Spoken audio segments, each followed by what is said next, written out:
नमस्कार। YouTube video channel पे आपका स्वागत है। आज के इस वीडियो में हम अध्ययन करेंगे भ्रमर गीत परंपरा।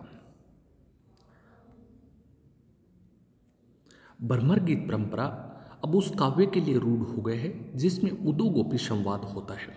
भ्रमर गीत का तात्पर्य उस उपालंब काव्य से है जिसमें नायक की निष्ठुरता एवं लंपटता के साथ साथ नायिका की मूक व्यथा विरह वेदना का मार्मिक चित्रण करते हुए नायक के प्रति नायिका के उपालंबों का चित्रण किया जाता है। भ्रमर गीत काव्य परंपरा का मूल श्रीमद् भागवत का भ्रमर गीत है। श्रीमद् भागवत के अनुसार भगवान श्री कृष्ण के मथुरा त्याग देने के बाद समस्त नगरी शोक में डूब जाती है। श्री कृष्ण द्वारा भेजे गए उद्धव ब्रज आते हैं तथा नंद और यशोदा के सम्मुख श्री कृष्ण के ब्रह्म स्वरूप का प्रतिपादन करते हैं।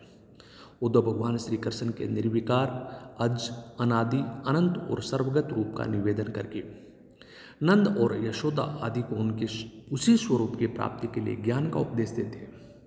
बाद में गोपियाँ उन्हें अपने साथ एकांत में ले जाती है। वे अपने प्रिय श्री कृष्ण से संबंधित हर बात जानने की अभिलाषा रखती है। वे बार बार कृष्ण का स्वरूप उच्चारित करती है। उसी समय एक भ्रमर उड़ता हुआ आ जाता है। गोपियाँ भ्रमर के बहाने उद्धव को उपालंब देना आरंभ कर देती है। श्रीमद् भागवत में गोपियों के द्वारा भ्रमर को संबोधन करके उपालंब देना ही भ्रमर गीत कहलाता है। सूरदास जी के भ्रमर गीत की विशेषताएं। सूरदास जी के भ्रमर गीत में निर्गुण जो ब्रह्मा है उसका विरोध और सगुण ब्रह्मा की सराहना है। रस की बात की जाए तो युग श्रृंगार का मार्मिक चित्रण किया गया है। गोपियों की स्पष्टता, वाक्पटुता, सहृदयता, व्यंग्यात्मकता सर्वथा सराहनीय है। इसमें एकनिष्ठ प्रेम का दर्शन होता है। इसके अतिरिक्त गोपियों का वाक चातुर्य उद्धव को मौन कर देता है। श्रीमद् भागवत को ही आधार रखकर कई काव्य साधकों ने भ्रमर गीत की रचना की। सभी ने अपनी अपनी मौलिकता स्थापित करने के लिए थोड़ा परिवर्तन भी किया है। भ्रमर गीत काव्य परंपरा में सूरदास जी एवं नंदास जी का नाम सर्वोपरि है। हिंदी में भ्रमर गीत की रचना करने वालों में प्रथम स्थान सूरदास जी को प्राप्त है। वहीं दूसरा नाम नंदास जी का लिया जा सकता है। सूरदास जी ने 3 भ्रमर गीत लिखे हैं। इनमें एक तो भागवत का ही अनुवाद कहा जा सकता है जिसमें केवल ज्ञान और भक्ति की चर्चा चलाई गई है और भक्ति की विजय दिखाई गई है। इसके अतिरिक्त शेष 2 कवि की मौलिकता को स्पष्ट दृष्टिगत करवाती है। इन 2 भ्रमर गीतों में एक तो केवल एक ही पद का है और इसी एक पद में उद्धव का ब्रज आना और गोपियों से कृष्ण का संदेश कहना, उनकी भक्ति का कृष्ण से निवेदन करना तथा कृष्ण का यह शब्द सुनकर व्यथित हो जाना। इस संपूर्ण वृत्तांत का वर्णन है एक पद वाले और भागवत के अनुवाद वाले भ्रमर गीत में केवल चर्चा है। ब्रह्मरादि का आना कहीं वर्णित नहीं है। अतः इन दोनों प्रसंगों का नाम यदि कुछ और भी मान लिया जाए तो अनुचित नहीं होगा। जिसमें उनकी मौलिकता है उस भ्रमर गीत का आंकलन किया जाए तो श्रीमद् भागवत से प्रवर्तित प्रतीत होता है। सूरदास जी ने अनेक नवीनता को जन्म देकर अपनी मौलिकता का प्रदर्शन किया है। सूरदास जी ने सर्वप्रथम भ्रमर गीत की रचना हिंदी में की। इसे लोकप्रिय बनाने का सारा श्रेय सूरदास जी को जाता है। इनके द्वारा लिखा गया तीसरा भ्रमर गीत वास्तव में महत्वपूर्ण है जिसके अनुसार उद्धव ब्रज आकर नंद और यशोदा से मिलते हैं। गोपियाँ मार्ग में उनका रथ देकर संदेह में आ जाती है कि श्री कृष्ण ब्रज लौट आए और इसी कारण में मार्ग में उद्धव को रोक लेती है। जब उन्हें पता लगता है कि उद्धव को कृष्ण ने भेजा है, वे कृष्ण के शका है तो कृष्ण की कुशलता पूछती है।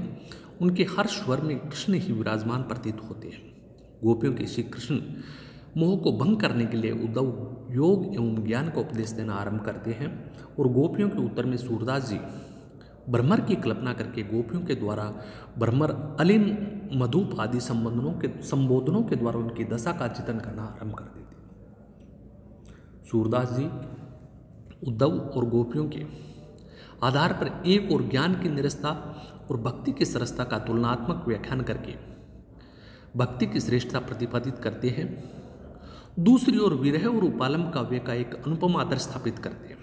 गोपियाँ कभी अपना सहज लड़काई प्रेम को बताकर उद्धव के समक्ष अपनी विवशता प्रकट करती है तो कभी एक हुतो सो गयो श्याम संग को आराधि इसका तथा अब कैसे हूँ निकसत नहीं उदो तिरछे द्वारा उद्धव के निराकार ब्रह्मा को भजने में असमर्थता प्रकट करती है। दूसरी ओर विज्ञान मार्ग का उपास करती है। उद्धव जी ने उनके सहज प्रेम को देखकर चुप हो गए। गोपियों की भावुकता, सहृदयता, वाग्वेतज्ञ सामने उद्धव का ज्ञान लोप हो गया। वे निरुत्तर होकर मथुरा लौट जाते हैं। वहाँ पहुंचकर वे कृष्ण से ब्रज जाने का आग्रह करते हैं। यही भ्रमर गीत का अंत हो जाता है। मानो उद्धव के पूर्ण भक्त हो जाने का भ्रमर गीत का उद्देश्य पूर्ण हो गया। हिंदी में भ्रमर गीत की रचना करने वालों में दूसरा नाम नंददासिक है। श्री नंदास जी ने भ्रमर गीत की कथा को उद्धव गोपी संवाद ही बना डाला। वे प्रारंभी उद्धव को उपदेश सुनो ब्रज नगरी से करते हैं। नंदास जी की रचना में कृष्ण उद्धव संवाद ही नहीं, वह गोपियों से मिलने से पूर्व की संपूर्ण कथा को छोड़ देते हैं, उनकी चर्चा तक नहीं करते हैं। उनके उद्धव सीधे गोपियों के बीच उपस्थित होकर कहना आरंभ कर देते हैं कि मैं तो कहीं नंदलाल संदेश नंदलाल को बहुरी मधु पी जाऊँ, अर्थात तुम्हें कृष्ण का संदेश देकर वापस चला जाऊँगा। कृष्ण का नाम सुनते ही गोपियों को उनका स्मरण हो आया और वह अचेत हो जाती है। उद्धव जल के चिंटों के द्वारा उन्हें होश लाते हैं और वे तुम ते नहीं दूर ज्ञान की अखियन देखो के साथ अपना उपदेश शुरू कर देते हैं। नंदा जी की गोपियाँ कम तार्किक नहीं हैं। वे उद्धव के आध्यात्मिक तर्कों का उत्तर ठीक उसी प्रकार देना आरंभ कर देती हैं। गोपियों और उद्धव के मध्य निर्गुण, सगुण, ज्ञान और भक्ति विषयक सुंदर और विस्तृत तर्क वितर्क होते हैं। अंत में उद्धव स्पष्ट पराजय स्वीकार कर लेते हैं। इस तरह की तार्किकता न श्रीमद् भागवत में मिलती है, न सूरदास जी में, न भ्रमर गीत में। नंदास जी के पश्चात कुछ ऐसी परिपाटी बन गई कि कृष्ण काव्य पर रचना करने वाले प्रत्येक कवि के लिए भ्रमर गीत संबंधी कुछ न कुछ रचना करना अनिवार्य हो गया। रीतिकाल से लेकर आधुनिक काल में भारतेंदु जी के तक के अनेक पद इसी प्रसंग से संबंधित प्राप्त हो जाते हैं, किंतु कथा के रूप में भ्रमर गीत श्री अयोध्या सिंह उपाध्याय के प्रिय प्रवास श्री पंडित सत्यनारायण कविरतन के भ्रमर दूत और जगन्नाथ दास रत्नाकर के उद्धव तक से ही प्राप्त होता है। कविरतन जी का भ्रमर दूत राष्ट्रीय भावना से ओतप्रोत है। ये गोपियों का संदेश नहीं, इसमें यशोदा रूप भारत माँ के श्री कृष्ण के पास संदेश भेजकर उन्हें बुला रही है। प्रिय प्रवास का भ्रमर की धार्मिकता से परिपूर्ण है। हाँ, रत्नाकर जी के उद्धव तक में सूरदास जी की तरह भाव पक्ष भी देखने को मिलता है और नंदास जी की तरह तार्किकता भी प्राप्त होती है। इसमें यमुना स्नान के समय कमल के पुष्प को देखकर श्री कृष्ण को राधा जी का स्मरण उठता है और वे प्रेम में विभोर हो जाते हैं। उनकी सखा उद्धव उन्हें ज्ञान देते हैं और तब श्री कृष्ण उनसे ब्रज जाने का आग्रह करते हैं। उद्धव रथ पर चढ़ते हैं और कृष्ण संदेश कहते कहते कुछ दूर रथ के साथ चलते हैं।